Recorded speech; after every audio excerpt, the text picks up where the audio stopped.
It started with a sound I couldn't name, not a voice, not quite silence either.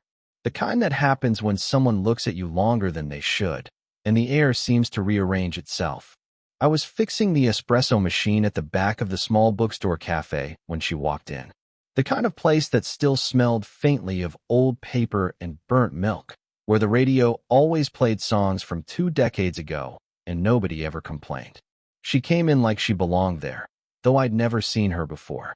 Mid-40s maybe, composed, but not untouchably so. A gray sweater, sleeves rolled to her elbows, hair pinned in a way that said she didn't care how it looked, but somehow made everyone else care. She ordered black coffee. No sugar.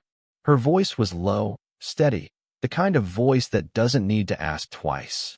I didn't mean to watch her, but when the machine sputtered and hissed again, she turned her head slightly, just enough to meet my eyes. And there it was, that pause.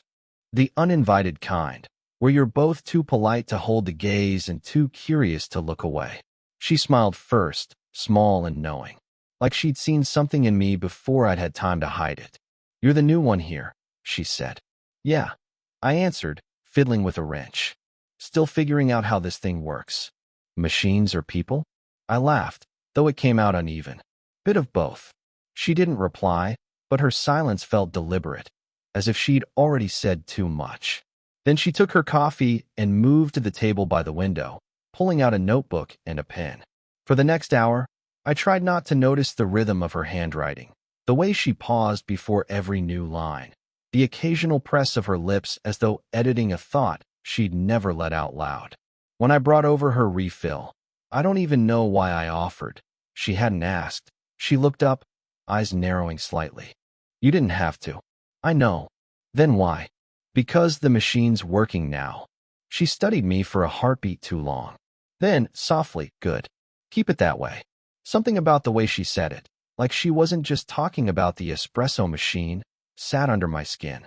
When she left, she didn't say goodbye, just a small nod toward me, her notebook pressed against her chest, fingers leaving faint traces of ink on the cover. After she was gone, I found her receipt on the counter. No name, just a line scrawled in blue pen. Broken things can still work, they just need patience. That night, I told myself it didn't mean anything, that she was just another customer. But when I closed up the shop, I caught myself checking the table by the window again, half expecting her notebook, half dreading it. The hum of the fridge filled the quiet. A storm was gathering outside, the kind that makes everything smell like rain before it starts. I stood there longer than I should have, holding that receipt between my fingers, ink smudging slightly under my thumb. She hadn't even told me her name. But somehow, I already knew I'd remember the sound of her voice saying good. Keep it that way. Not as advice, but as a promise I didn't understand yet. And when I finally locked the door, I realized something I couldn't shake. It wasn't the coffee that had gone cold. It was me. She came back 3 days later. Same table. Same black coffee. Different kind of silence. This time, I was the one who spoke first. "The machine's still behaving." "That's good," she said, eyes flicking toward it but not really seeing it. Maybe it just needed patience. I smiled at that, her own words from the receipt, but she didn't seem to remember writing them. Or maybe she pretended not to. There was something about her today that felt less armored. Her hair was loose, a few strands escaping near her temple. She looked tired, though she carried it gracefully, the kind of exhaustion that comes from feeling too much and showing none of it. When I asked if she wanted a refill, she hesitated. Not about the coffee, about answering me. Like agreeing to anything might open a door she didn't want open. "Half a cup," she finally said. "I shouldn't stay long." "Deadlines. People," she replied simply, and that was somehow heavier. I poured the coffee slower than I needed to, watching her out of the corner of my eye, how her hand rubbed at her wrist like she was grounding herself, how her shoulders rose slightly every time the door opened. When I brought the cup over, she was staring at her phone. A message glowed on the screen, a name I didn't see, just the ellipsis of someone typing, then stopping. She locked the screen too quickly. "You ever fix things that don't want to be fixed?" she asked suddenly. Her tone was casual, but her eyes weren't. "Sometimes," I said. "Mostly machines. They don't argue back." "Lucky you." She smiled, but it was tight around the edges. Her thumb tapped the rim of her cup, small, rhythmic. A tell she didn't mean to show. I wanted to ask what she meant. I didn't. Instead, I noticed how the light from the window touched the side of her face, softening the years she carried like quiet metals. We didn't talk for a while. Just the sound of spoons, pages turning, rain starting again outside. At one point, a drop from her umbrella slid down and landed near my shoe. She glanced down, embarrassed. Sorry. For the water or the silence? Both, I think. That made her laugh. A small, reluctant sound, the kind that escapes before a person realizes they still can. And for a second, it wasn't the tired woman from before.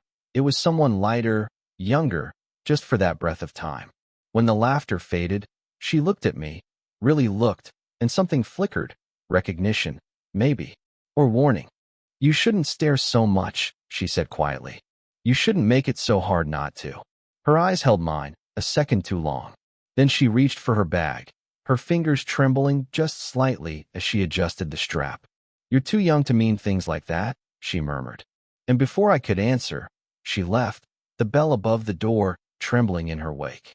The air smelled of coffee and rain. I stood there, pretending to clean the counter, but my hand brushed the cup she'd left behind, still half full, still warm. And I swear, for a heartbeat, I almost lifted it to my lips. Not for the coffee, for the trace of her. The third time I saw her wasn't in the cafe. It was after closing, rain pouring sideways, the kind that turns streets into rivers. I was locking up when I spotted her across the street, standing under a broken awning that barely kept her dry. She wasn't carrying her usual composure tonight. Her hair clung to her face, her hands shoved into her coat pockets like she was holding herself together. I crossed before thinking. You'll get sick standing there. Already am, she said softly, half smiling. Just didn't realize it until now. I offered her the shop's key. Come inside. I can make tea. It's not coffee, but it's warm. She hesitated long enough for the rain to make her answer unnecessary. Inside, the world shrank. The storm muffled everything. The thunder, the street noise, even our breathing. The air smelled like wet dust and cinnamon syrup. She stood by the counter, rubbing her arms. You don't usually stay this late. You don't usually come back. Her eyes flicked toward me. Maybe I didn't mean to. We sat across from each other at one of the small tables. No music, no hum of conversation this time. Just the sound of tea pouring and the soft drip from her umbrella onto the floor. Her phone buzzed once, face down on the table. She didn't move to check it. You can answer, I said. If I do, she murmured, I'll have to explain why I'm here. Something about the way she said here made my chest tighten. For a long moment, neither of us spoke. The rain filled the silence, gentle and relentless. I noticed how her fingers wrapped around the mug, not for the warmth, but as if to keep them from trembling. You ever feel like you've been living on pause? She asked. All the time. And when someone finally presses play, you don't know what to do with it. Depends who pressed it. She looked at me then, really looked. The kind of gaze that asks a question neither of you are brave enough to say out loud. The thunder rolled again, closer this time. I could see her reflection in the window behind her, calm on the surface, but her hand twitched slightly, brushing her thumb along the rim of the cup. You shouldn't look at me like that, she whispered. I'm not sure how else to look. That made her exhale sharply, not quite a sigh, not quite a laugh. She reached for her phone, checked the screen.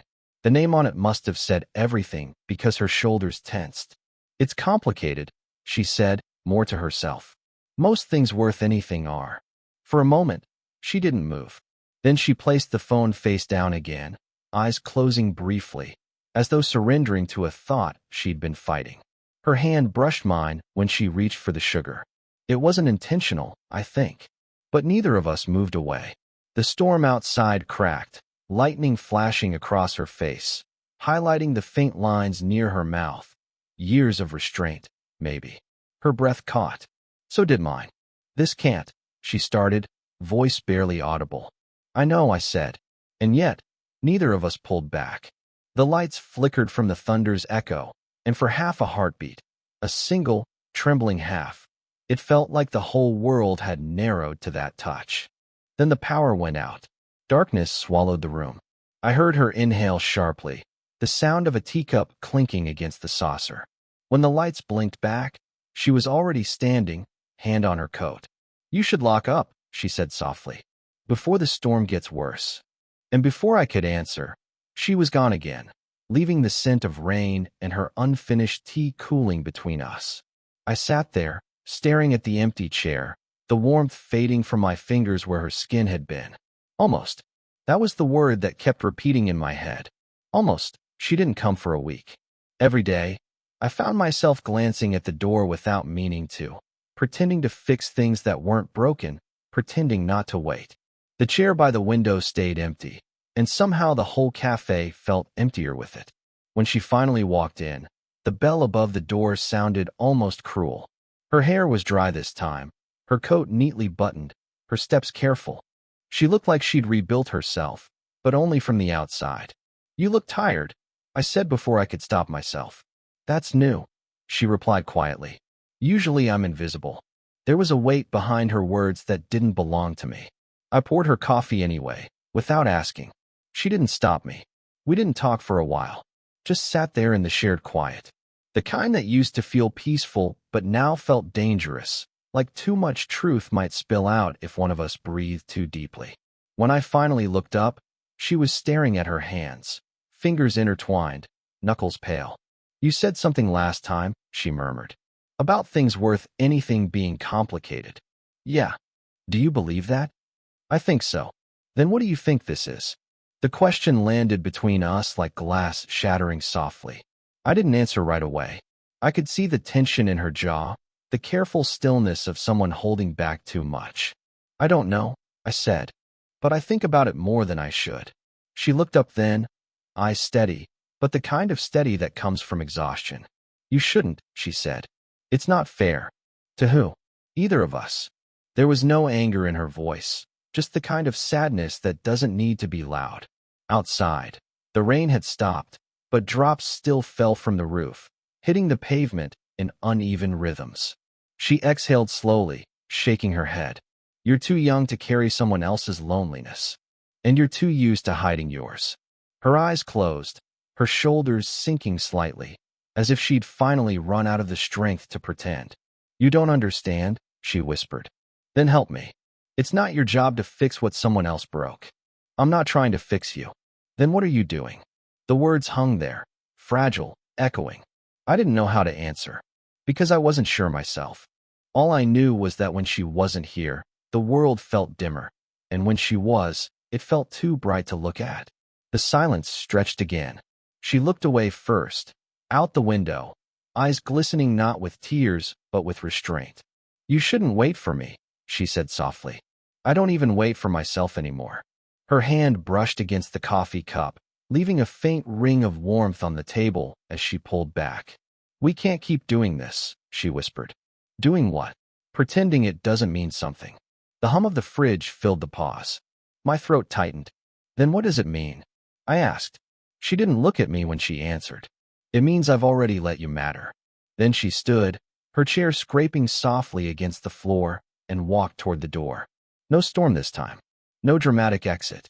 Just the sound of the bell, and her leaving everything she didn't say behind.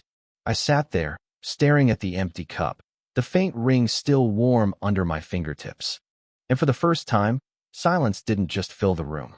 It broke it. She came back on a Tuesday, the quiet kind, between weather and reason.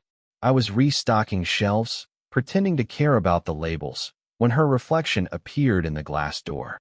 She didn't look at me at first, just stood there, holding something in her hand. A small envelope, folded at the edges like it had been opened too many times. "You've been avoiding me," I said softly. "You make it sound intentional." She placed the envelope on the counter. I noticed her nails, short, uneven, as if she'd been biting them again. "I wasn't sure if I should bring this," she said.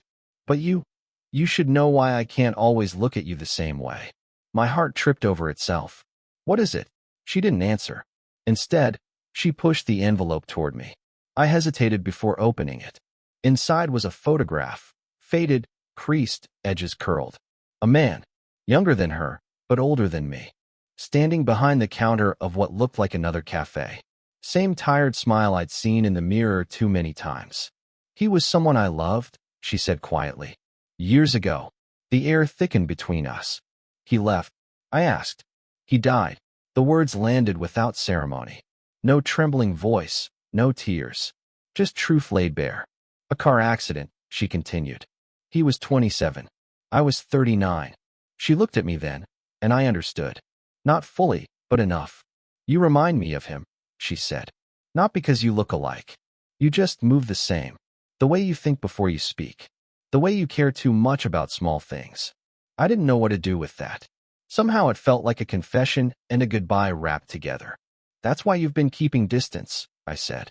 Because every time I sit here, I forget that he's gone. And every time you look at me like that, I remember it all over again. She smiled faintly, eyes glassy but steady. It's cruel, isn't it? How grief borrows the face of the living. Neither of us spoke after that. The rain had returned outside, soft against the windows. The kind of rain that doesn't clean anything, just makes everything smell like memory. She slid the photo back toward herself, but didn't take it. Her fingers lingered on it, tracing the man's outline like muscle memory. I thought I'd buried this part of my life, she whispered. But you? I didn't mean to dig it up. I know. That's what makes it worse. Her voice cracked for the first time since I'd known her. Not broken, just human. The lights flickered again. The storm was passing, but something else wasn't. I wanted to reach out, to touch her hand, to steady the tremor I saw there, but I didn't. I couldn't. The distance between us had shaped now. It wasn't uncertainty anymore. It was the ghost of someone else. When she finally stood, she left the photograph on the counter. Keep it, she said. Maybe it'll remind you to be careful with broken things. She turned to leave, but stopped at the door. He used to fix machines, too, she said softly. Only difference is, he never learned how to fix himself. Then she was gone again, swallowed by the rain. I looked down at the photograph. The man's faint smile staring back, my reflection overlapping his in the plastic sheen. And in that quiet, gut-deep moment, I realized something shifted, not between us, but inside me. I wasn't sure if she saw me anymore, or just the echo of someone she'd already lost. She didn't come for the photo. Days turned into something slower. That quiet stretch where you start to talk to yourself just to fill the silence. I told myself it was over, that maybe the story had already ended and I'd missed the point entirely. Then, one evening near closing, I found her sitting at our table, the one by the window, half shadowed by dusk. She was there before I noticed, the photograph lying face down in front of her. You kept it, I said softly. You were supposed to. Her voice was calm, but there was something in it, a loosened thread. I poured her coffee without asking. She didn't stop me. The smell filled the air, familiar and grounding. For a long time, we didn't speak. The world outside dimmed, streetlights flickering on one by one. Somewhere in the distance, someone laughed, too loud for the hour, too alive for this kind of quiet. Finally, she said, you remind me less of him now. I froze halfway through wiping the counter. That's good. It means I'm starting to see you. She said it simply, like truth didn't have to be loud to be real. Her eyes looked tired again, but not the kind of tired that came from grief. This was softer. The kind that comes when someone finally stops running from what they already know. You shouldn't have to carry someone else's ghosts, she murmured. Then let me carry the living parts. That made her laugh. Quiet, almost soundless, like the start of something she didn't know how to name. The clock above the counter ticked too loudly. I could feel the moment tightening, fragile but steady. She leaned back, tracing the rim of her cup with her fingertip. Do you ever feel like you've already ruined too much to start again? Only every day, I said. She nodded, not looking at me. You know what scares me most? What? That this feels like healing, and I don't trust healing anymore. Her words hit something deep and quiet inside me. That strange ache between fear and wanting. I stepped closer, slowly, the kind of slow that asks permission without words. She didn't move away. We don't have to name it, I said. We can just let it be. Her breath hitched slightly, not from surprise, but from surrender. When I sat across from her, she reached out, almost absent-mindedly, and her fingers brushed the back of my hand. Just a touch. Barely there. But it landed like truth. No declarations. No promises. Just two people sitting in the echo of something that had already chosen them. Outside, the rain had stopped for good. The world smelled clean, almost forgiving. She leaned her forehead against the back of her hand, still touching mine. Eyes closed, shoulders finally unguarded. We stayed that way. No words left to ruin it. No need to fix anything. When she finally whispered, it wasn't a confession, just a quiet surrender. Maybe we were both broken, she said. And maybe that's why it fits. The lights hummed softly above us. And for once, the silence didn't ache. It felt like breathing again. It's been months since that night. The cafe feels different now, quieter, but not empty. Like a room that's finally learned how to hold silence without fear. She still comes in sometimes. Not every day, not even every week. But often enough that I stop pretending it surprises me. She sits at the same table, brings a new book each time, and always orders half a cup. Never more. We don't talk the way we used to. No heavy pauses, no sharp edges. Just small things. How the weather's changing. How the city feels smaller lately. How the coffee always tastes better on days when the world feels heavier. Sometimes, she'll look up from her book and smile. That soft, knowing kind that still stops me mid-sentence. And it's enough. People ask if we're together. I never know how to answer. There isn't a word for what we are. Something between unfinished and understood. I've learned that love doesn't always come dressed as a promise. Sometimes, it's a quiet recognition. A moment where you see someone's fractures and realize they match your own. She once told me that grief never really leaves. It just changes shape. I think I understand now. Love does that too. It bends itself to fit time, age, distance, all the things we think should break it, but don't. The photograph she left behind still sits in the drawer under the counter. I never moved it. It doesn't haunt me anymore. It reminds me of what she taught me, that we don't fix people. We just make space for them to breathe again. She's taught me patience without words, and I think I've given her something back. Not healing, maybe, but permission. To laugh again. To linger. To stay when she could have walked away. Last week, she came in late, after the rush.